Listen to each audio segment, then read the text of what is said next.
Hello, my name is Rose Misey, and my mapping project for Geography of Global Health focuses on the relationship between vulnerable elderly populations and their environments.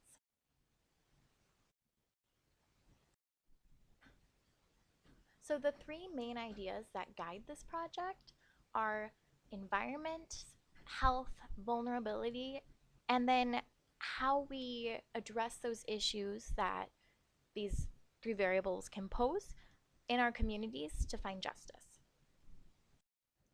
Now, here's a photo of a couple in Norway, actually.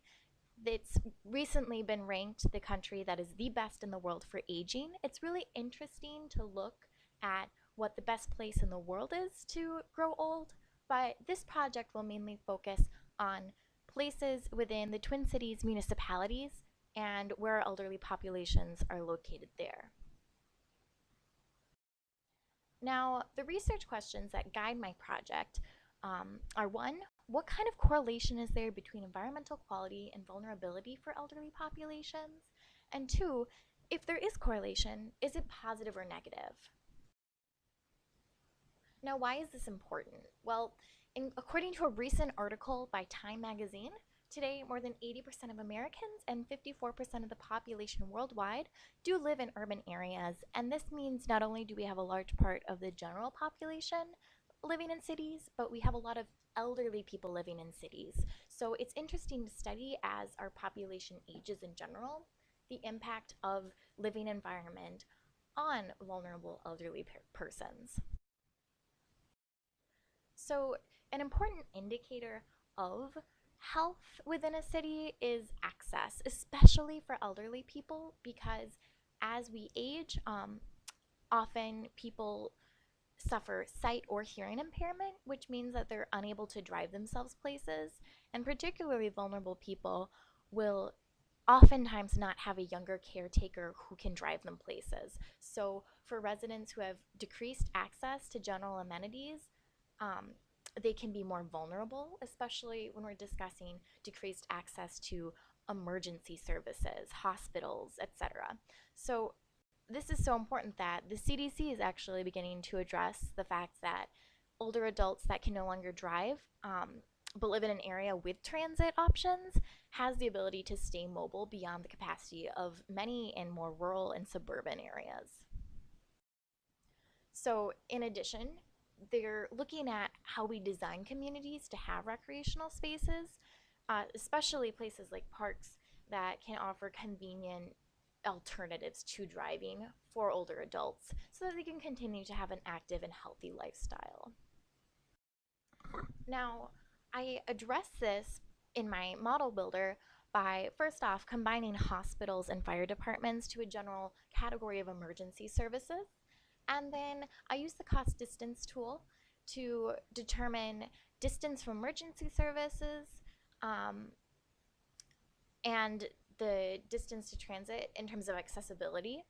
And after putting those through the raster calculator, I came up with two main things: areas that are near transit and emergency services and areas that are far from transit and emergency services. So the map that follows indicates that while these white areas that are close to transit and emergency services are pretty extensive for the Twin Cities, there is this ring around the outskirts of the city that is in pink, indicating places that are far. And so if you are an older person living in those areas, it'll be more difficult for you to have access to transit and emergency services unless if you have another option like a car. So this is really interesting to people such as the World Health Organization, who are really beginning to study where elderly people live.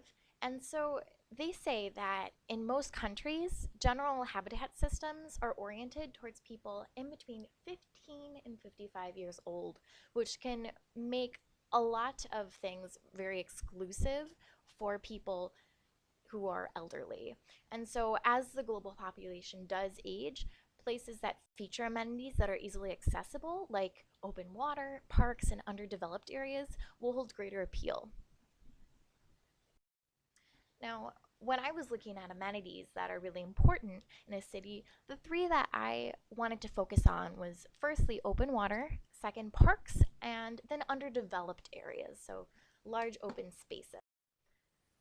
In Model Builder, I selected each of these variables and then I calculated the distance from them from any point in the Twin City, and then I looked at the raster calculator to combine these three variables and find a general distance from amenities.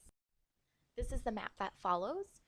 As you can see, it really follows the open water issue. When you're looking at the map, you can pretty clearly find the Mississippi River, which does make the Twin Cities kind of unusual because of the amount of open water we have. It's very clear in the map the locations of these water sources. So now, on the other hand, let's look at the distance from disamenities. And the three variables I wanted to look at were 1, Superfund sites, 2, petroleum brownfields, and 3, proximity to highways.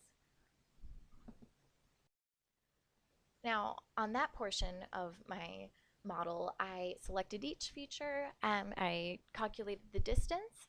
I put twice the emphasis on distance from Superfund sites by adding the variable twice in my raster calculator because it's such an undesirable place to live. And this is the map that follows. So you can see that especially Superfund sites tend to be located within the city. Now, when we combine these two sections of the model, we come up with a map that is for environmental quality in general. Now, when you look at this map, you can see that there is a diffusion of lower quality to higher coming from the center of the city. Now, turning more towards vulnerability, in my project, I define vulnerability by the percent of population, one, with a college education, because your level of education in general can really impact your quality of life over the years. 2, with minority status, as people who are more likely to face discrimination do have a large impact on quality of life and being a vulnerable population. 3rd, over 85 years old. And then 4th, median household income. Now, I selected each of these features and I put them into the raster calculator in a way that placed 3 times the emphasis on standardized population over 85 because it was so important to me that we address the issue of elderly people who fall into all of these categories, but that is the main goal of the project, is to understand where elderly people live, so we place the emphasis there. And then this is the map that comes out of it. It's very interesting when you look at it because the blue areas, which are less vulnerable, are definitely farther out of the city, kind of forming a ring, and then more vulnerable, a bit more interspersed within the center.